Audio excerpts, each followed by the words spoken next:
it individually batched. But now I start out with water. This is out of the stream out there, oddly enough. And there's a bunch of junk in the bottom. It's a dirty bucket. Oh well. But I want basically the volume that I want finished. So I take, these are 3-liter beakers. And so I'll take 2 3-liter beakers and then maybe half again as much, just to give me a little to play around with. And this is there's just water in here. And this is muriatic acid. It's 35 molar hydrochloric acid, which is called muriatic acid. You buy it at pool supply stores. They sell it at Home Depot for $3 a gallon. And it's a very precise measurement. Always remember, when you're adding acid to water, do as you oughta, add acid to water. Don't do it the other way around, because the water can jump, and when it does that, it can eat holes in your clothes, like I have in these pants, for example. But I usually add about 500 cc's or so to about 250 cc's per 2,500 of finished solution. John used to use 2 liters with 200 cc's of hydrochloric in it. So what we've got is a pretty acidic solution here. This is, I want to pick it up because the puppy you've seen running around actually chewed on the bag a lot. But it's long line, and I buy it at Home Depot it's a 40-pound sack for $3. Wow. And it's dolomite, and you have to make sure that it's been analyzed. And so I use about a cup of it, and now somebody wanted to know how long my stir wand was. I don't think that's critical, but anyway, I've got my acid, and you just add a little bit. And what happens is it begins to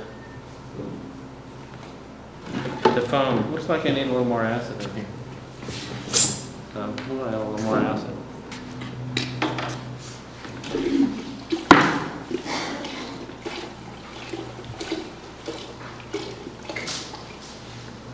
Now I'm being real casual with this stuff. This is 35 molar acid. I wouldn't, unless you know what you're doing.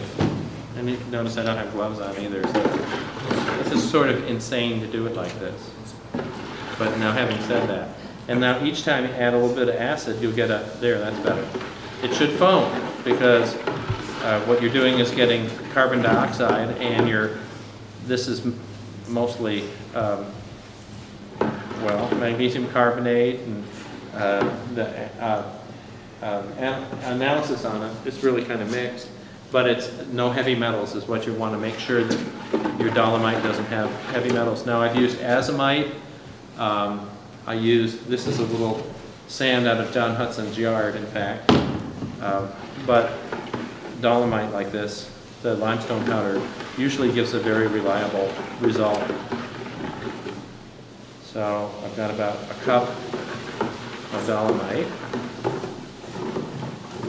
add it a little bit at a time. Now John used to have a number that he would chant: 93748769318, 93748769318, which he doused out, and he used to say that was the Brown's gas activation number, and that would activate the hydrogen in here. And you hear a lot of people talk about the hydrogen. So it's all about the hydrogen. We've been talking about the hydrogen for a couple of days on the way to and from the airport. Kind of like the pre-conference conference. Well, that was a little bit too much all at once, but oh well.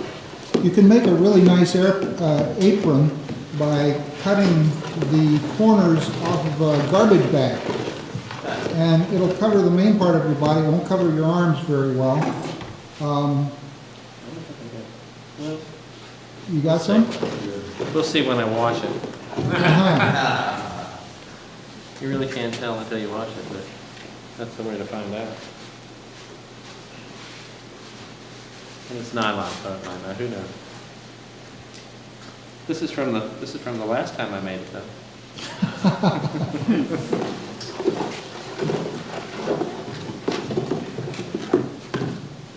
And because I brought it, I'll put in the John Hudson sand.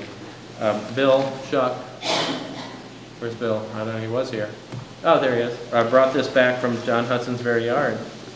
And John Hudson, by the way, is no relation to David, who was here this weekend. How much sand? Well, about the same amount, about a cup. I usually use about 2 cups of powdered limestone and sand. And now John used 20 pounds of Johnson grass, which is just grass. And one time he made it out. He bought a 40-pound bag of play sand at Home Depot and dropped Ormus out of play sand. And he took a 2x4 and acid digested it and dropped Ormus out of a 2x4, because his point was that there's Ormus in everything, and if you know how to unlock it. And usually it's done with acids, a hot burn or a cold burn, with acids or lye. Can you use Dead Sea salt or anything like that with that? Well, we do have Dead Sea salt. In fact, Dennis has gone looking for it. The Dead Sea Acid? and not with acid. No. You can first you can settle it with lye and then drop the pH and get a different kind of precipitate then. Yeah. But you can produce precipitates with acids very much like you can with alkali. And in fact, this is an acid drop method. And look, there's a dead fly in there. Oh, look. That's pretty powerful. There's Ormus in everything. So Thomas, I can smell something happening. Is it a good idea to use proper ventilation when you're? I don't know that it's that important for Okay. this, but normally I would say yes, absolutely. I usually do this on my porch. And actually Jack was going to do this, but he's up helping it in the kitchen. And then usually I let it settle a little while, and these are just plain coffee filters and paper towels layered up, and in a funnel that you get in the automotive section. This is all Walmart, because I live in Dahlonega. I think That's it's all we pronounced have. mallwort. Yeah. Did you ever try the gold ore with that? The what? You ever like get gold ore, from a gold mine? Um, Crush it out and throw it in there? Well, I have black sand as well. That's Yeah. high gold containing. That's high gold containing magnetite, and it doesn't seem to work as well. Okay. I don't know that you can unlock it with just plain acid. With that, you'd want to do a sodium burn maybe, Right. and which I used to be kind of real nervous about. And then Joe Lella lived in my basement apartment for a year and a half or so, and he did a sodium burn almost every weekend. And so I got less and less nervous about it. Cool. So anyway, it's still foaming here. If you want to come up and look, and it's the foam, as long as it foams like this, it's still very acidic. That's carbon dioxide that it's giving off. So it really is foamy. Ooh. Wow. And then I just take the supernate and label it. So how long does it need to process this way with the foaming action? Well, I usually add dolomite until it stops foaming, until it approaches me. The arms away. I can just see somebody kicking that around. Now, tell us about this process that's happening right now. Is this No, that's just acid that's dissolving. That's an acid leach that I'm preparing. Acid leach. it's dissolving the It's just dissolving. Yeah, the mineral. Bubbling off. releasing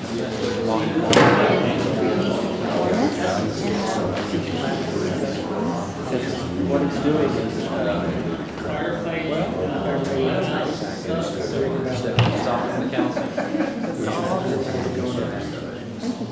Now this is, as you see, filtering. And you want to filter it clear.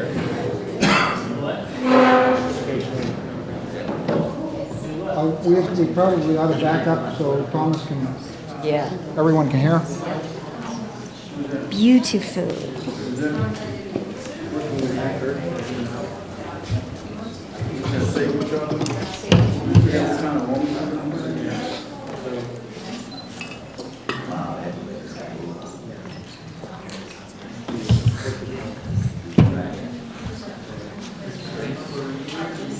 Isn't that amazing? Now, what's the good stuff? Now, if you measured the pH on this, it would be somewhere around 1, maybe even less, because it's highly acid. And I want to get, well, maybe 2,000 cc's of this for the next step. It takes a little bit. The good stuff is the stuff that's going through? The good stuff is the stuff that's going through, yes. Right.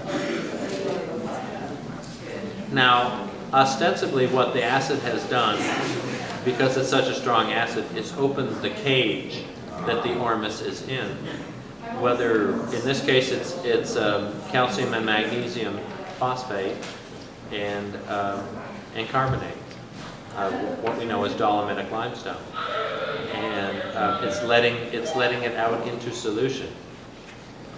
And I'm about to snap it into another cage, a sulfur cage, with sulfuric acid. And where do you get your sulfuric acid? I buy liquid fire, which is a drain cleaner. Where do you get that? No, I get that at Ace Hardware. Get out of here. Liquid fire.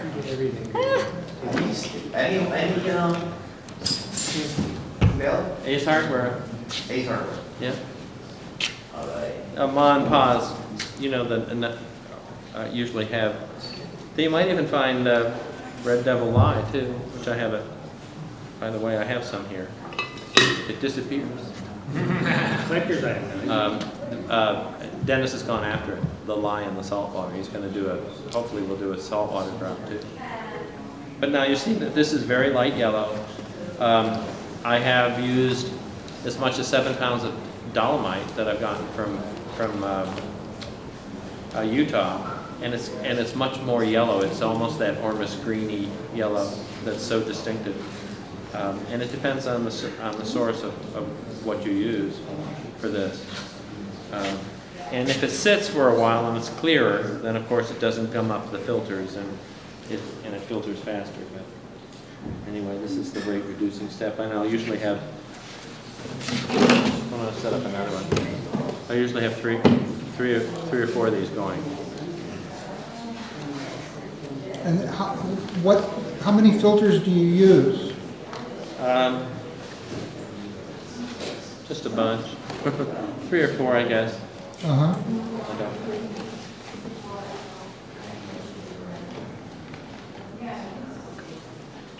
Now you think the acid would burn it up, but it doesn't. You don't let it settle out before you.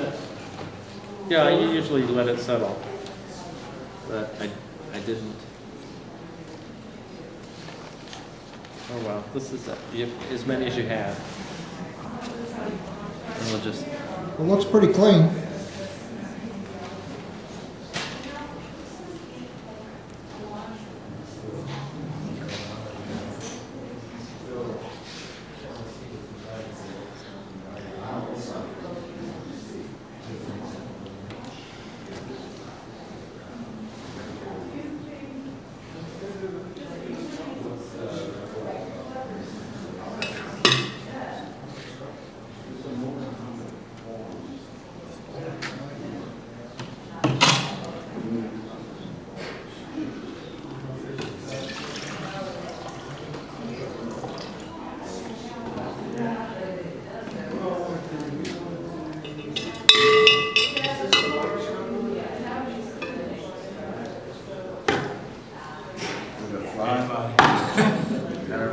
That's the fly.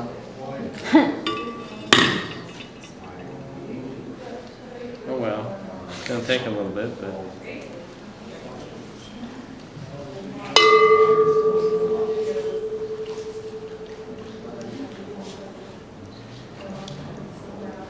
How much do those big containers of the lab stuff, how much do they cost you? These? Oh, I usually buy them 6 at a time. And maybe they're $20 a piece, maybe. $20 a piece. Are they fragile or? I've only broken 2 of them so far. Okay, so. And they're relatively fragile, but I do this commercially, and I don't know that I'd do it in this kind of quantity. And if I didn't sell the powder, that certainly I think one of these would be adequate Yeah. for personal use. And it lasts quite a long time. The other thing I do is I've gotten a Buchner funnel with a vacuum flask, so that I filter it. I don't usually wait like this. I'll just run it through the filter, and then pour off the vacuum flask, and so I can make it, pretty fast. But I haven't gotten out a cement mixer yet. So would Ormus be like the rock extract or of the mineral kingdom? Like you have essential oils of flowers and plants. Would this be like a... Oh no, because it's everywhere. Mother Nature's been doing this for millennia. Okay, so Dave will It's be like- talking about that, about how tree sap, for example, is Ormus purified by the trees, and that it falls up. And that maple syrup, for example, that's one of the superfoods, because it has so much of this stuff in it. So it's not exclusively mineral kingdom. It's the chi, it's the prana, it's the life force that's in everything. And whether you get that from vegetables or from minerals, it's a different energy from minerals than it would be from Johnson grass. it's beautiful. It would have a different vibration to it, It's like based on the its source, I guess. essential oil of life, Well, it makes sense. or life essence.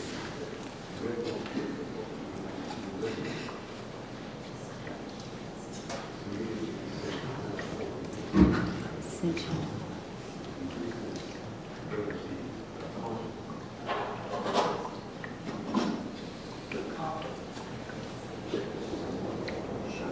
Did you ever try doing this with sand? Or, niter, it's maple sand? Ever tried anything like that? No, I have. I had some really super red worms. I was fasting and I took it, and me, that was hard to get. Yeah, I was thinking about that maybe we made this, some of that. Well, I'll just see, maybe I'll just stop at 1,000, but let me see how much we can decant out here. This is the...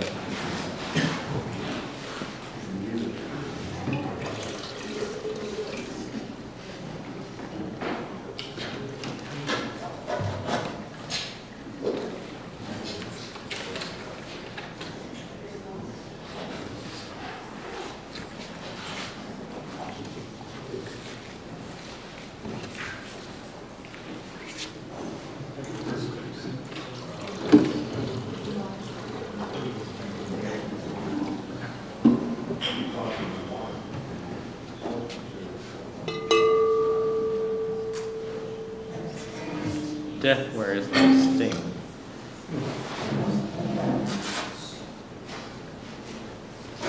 Well, I have enough to show you yet, but...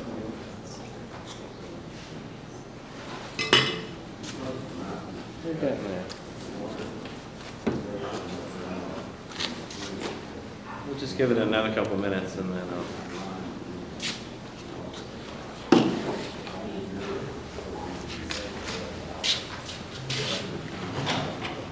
Does this solution have a name? Is it a certain stage of the process? I Or? call it an acid leach, and you'll see it referred to as an acid leach, so that when you're using hydrochloric or nitric's a stronger acid. I think more polar is a better way to say that. But you can use different acids. They make different products. different vibrations. I learned with the hydrochloric. John Hudson, no relation to David, was a metallurgist, and he lived in Wickenburg, Arizona. And he was developing what he called his Dr. Seuss machine, which was a machine with no working parts, and he'd pour water through it over obsidian crystals, and he produced, he told me, out of 2 gallons of my Cherokee Gold water, he produced 24 ounces of platinum group metals, which was 54% gold, so somewhat over 12 ounces of gold from 2 ounces, or 2 gallons of water in this machine.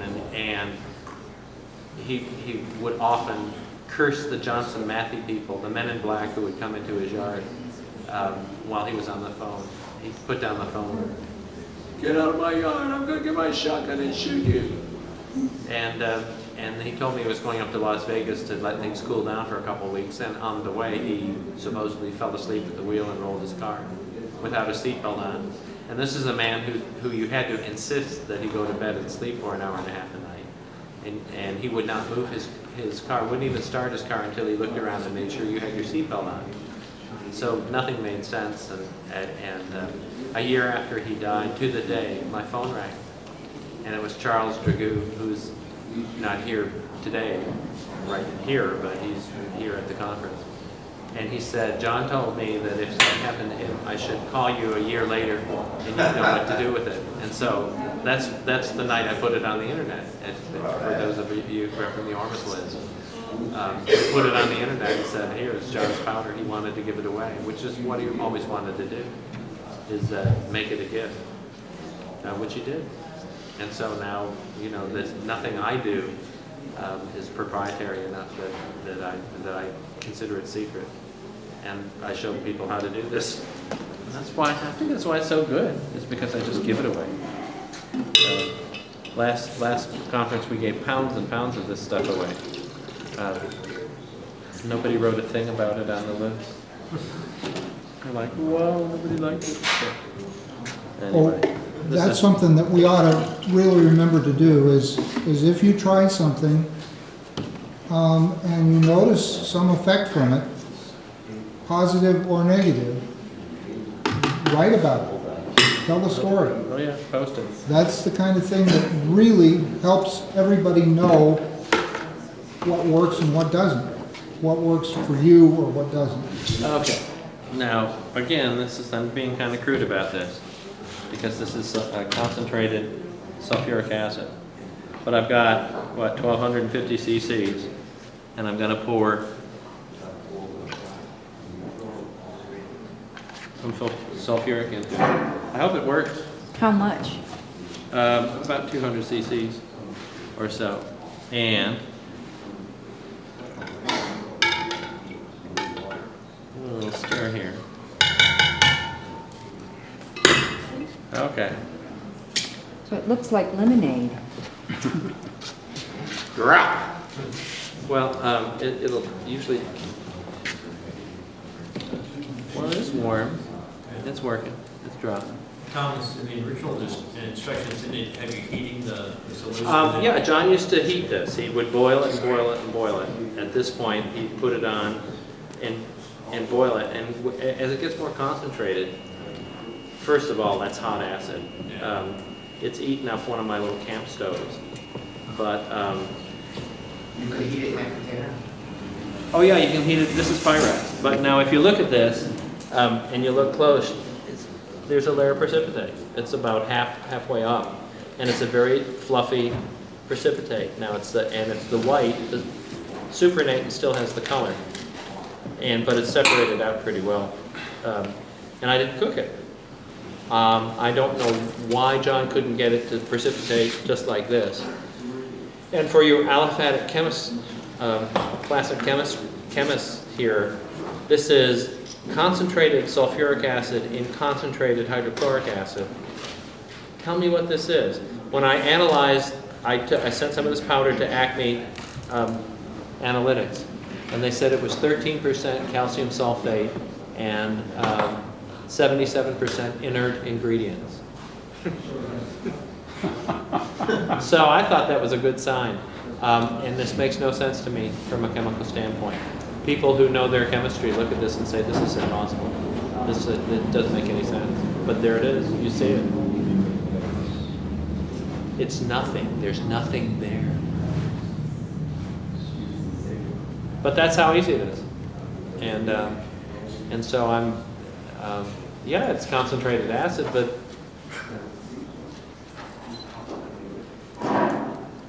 I don't think anyway, there it is. That's how you do it. Of course, that's a very foreshortened, expedited version of it. Now, do you talk to it or communicate with Usually it? when I do this, I'll center myself. When Charles, when he taught me how to make it, before he puts the acid in, he's martial artist. He'll get in his T-step and go, and bring up a lot of chi and get himself really grounded, and then he'll put it in. And in fact, that's the first time when we made this with dolomite, and he had fuming sulfuric acid. He had distilled his sulfuric acid, so it was some pretty nasty stuff. And that was the first time that it ever precipitated without being cooked. And he was amazed by it. And well, I don't know why this does this for me, but it does. And other people can do the same thing, it won't work. Your precise measurements. I don't know. Well, you know, one of the big points of the last conference was that the alchemist is an important ingredient in the alchemy. And Dennis writes about it all the time. Know your alchemist. Know your alchemist. Because it's important. You know, it reflects. It reflects, and well, for example, when I run water, I'll put on Mozart or I'll turn off the evening news and clean up the kitchen. Sharon got a gallon of my water. I don't know if she's still here, but Sharon got a gallon of the water, and there you are back yonder, and asked me whether I had a yellow dishcloth that I had wiped the container with, and of course I did, and that's because that's how sensitive she is that she doesn't even take the water internally. She soaks her feet in it or puts it in her bathtub because it's too strong for her. But even just the act of using a handy wipe on it, a yellow handy wipe on it, she was sensitive to it. And so obviously all of that action and all that intention goes into it. And if what you do, you prepare for it and you make it a ritual, like a sacrament. It reflects in the quality of the product and the vibration of your product. And Dennis keeps saying, as I keep saying, the best Ormus is the Ormus you make for yourself. So even if you make wet precipitate for yourself, it's your Ormus, it's your energy, and it's your effort that goes into it, and it's perfect for you. Just like this is kind of perfect for me. People will tell me that they'll have out-of-body experiences from this stuff, and it's because that's what I'm into. That's why I use this with trap water to go out of body.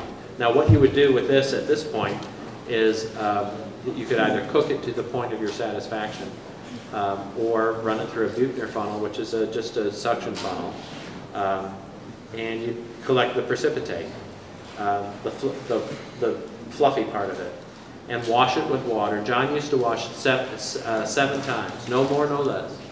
And they'd be high volume water changes on it until you can dip your finger in and taste it, and it doesn't taste salty.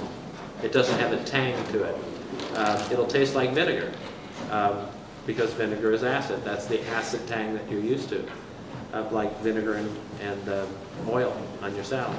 So this, of course, you wouldn't want to dip your finger into it now, but because it would burn your tongue. But I'll wash it to the, now with the Buchner funnel, I'll pour it in there and just pour maybe a large volume of water over it, and that's enough to wash it. The taste will be gone completely. But now if you're going to do the volume changes and not use a Buchner funnel, completely suck it dry and then wash it like you're washing it, because it becomes water insoluble. You see in front of you, it's acid insoluble, it's alcohol insoluble, it's insoluble in acetone, and it's insoluble in aqua regia. What is it? Talcum powder would dissolve in acetone, would dissolve in aqua regia. This stuff doesn't. So, I don't know what it is. 70% unassayable. Well, 70% inert ingredients, and I don't know if they could take it, and I don't know. We have, and in fact, that's what David Hudson and I have been talking about, that's the thing. What his quest has been is to left brain measure this and say, what is it, and answer that question, what is it? And to do it in a way that can be duplicated and standardized. And thank God somebody's doing it, because they're goofballs like me who just say, here, a little bit of this, a little bit of that, and then I'm going to wash it, and then I take it. You know, and for example, Farrell Brenner, who was here at the first conference, is on the kidney transplant list. And I don't know whether I should be talking about it, but he's very ill. And he has renal failure, and it's because he takes some of this stuff, and who knows what's in some of this stuff. So you have to be very cautious with it, and understand what you're doing. But I figure talcum powder. Oh, it's baby powder, for God's sakes. If you take this stuff, it has when it's dry, let me finish it out. So I take the powder, and then I'll either put it in a pan and bake it dry, or preferentially I'll put it out in the sun and let it dry in the sun. The only thing is that, believe it or not, even from a perfectly clear sky will fall little pieces of stuff. And you have to kind of reach in there and pick out the little pieces that fall in. But it becomes like talcum powder. If you take it and you rub it on your skin, there's a sheen to it. If you look at it under the microscope, it looks white, but it's not. It's translucent and it's iridescent. So it iridesces like talcum powder. It looks like talcum powder under the microscope. Long needles of it, and it won't dissolve in anything. But there you go. That's how to make John Hudson powder. And you wash it as many times as you want. It magnifies the effects of any kind of medication. In fact, the other day I had a sip of wine and I could feel it as it went down my esophagus and hit my stomach. And then I felt it when it hit my fingertips, and then I felt it when it hit my brain. I've gotten so sensitive, and it was just a sip, for God's sakes. I used to drink bottles of them. I was like, whoa, this is, and I didn't find it very pleasant either. And so you get real sensitive to stuff. I take this in the morning. I tell people take this in the morning, not after 6 o'clock, because it can keep you awake. It'll keep you just really lucid dream. And I didn't have time to package it up, but I'll have some of this powder tomorrow as well. And there'll be door prizes. And we'll start that all tomorrow. There won't be as many door prizes this time as there was last time. Everybody got a door prize last time. But we don't have that kind of volume this time. So, well. I have a question about precautions. Like you were saying, the one guy was getting renal failure from maybe doing some things wrong. Not from this stuff. I don't know what he was taking, but So remember, lead and mercury and all those heavy metals can cause renal failure, because that's how you clear them through your body, is through your liver and through your kidneys. And so I'd be very cautious, unless for example, with this, theoretically, if I had limestone that had heavy metals in it, some of it does have arsenic and some of it does have lead. And the guaranteed analysis on it had arsenic and lead, you would want to make a product out of it, because it would have arsenic and lead in it. The part of it that would be measurable would be arsenic and lead sulfate, maybe. And you would want to take that. Make sure you have your sources checked yourself. Well, yeah, check them yourself, and Acme Analytics it's in British Columbia, but you send to an address in Washington, and they come over and physically take it over, and then they put it on the internet for you. And I have an analysis of my trap water on my website, and I think most of the legitimate producers do, to just demonstrate there's really nothing. When people say, what's in the water? I say, oh, that's nothing, it's just water. And my boss, where I used to work, I took a gallon in there that I had left over, and he drank about a half a gallon, and he came to me and said, what's in this water? He had Crohn's. He was having bloody diarrhea and cramping and pain. And And he said, no, what's in this water? And I said, no, it's just regular water. It's just spring water. And he's like, no, there's something in this water, because he had stopped having diarrhea and cramps and pain. And it was the first time in years. He fired me, so now he's got them back. No notice and no money. But, and he is a nervous kind of guy, but many times these kind of substances will help that, especially if it has to do with grounding. And with, I tell people it brings healing. It doesn't always bring a cure, but it always brings healing. And that's different for different people. Are there particular minerals that are more healing for certain things? Like what types of minerals? Well, from what I know about it, yes, but iridium and rhodium, for example, are supposedly much better against cancers than others. Copper is good to reverse the color of your hair, for example, reportedly. You see it work for me. And but it depends. It's mostly anecdotal reports, and that's both the blessing and the curse of the field, because it's inexact and people do believe their intuition and their experience about it. But on the other hand, there's a real need to quantitate it and to standardize it, like David Hudson is going to talk about, and to make it. People would like to use this stuff therapeutically, but they're reluctant. The doctors say we don't want to lose our licenses. Well, where I work, we don't worry about that. I work in a holistic health clinic here in Atlanta called Progressive Medical Center, and we're doing alternative therapies for cancer and having some success with it. What is your website? My website is CherokeeGold.net, but where I work is ProgressiveMedicalCenter.com. Now, there's a legend about your water. Isn't it the Cherokee legend of Tralita? Well, I'm not really here to talk about the water, but yeah, there's a legend associated with the spring that I get my water from, and it's good water. And water makes a difference. Your water source will make a difference. Not all water has lots of Ormus in it. Thank you.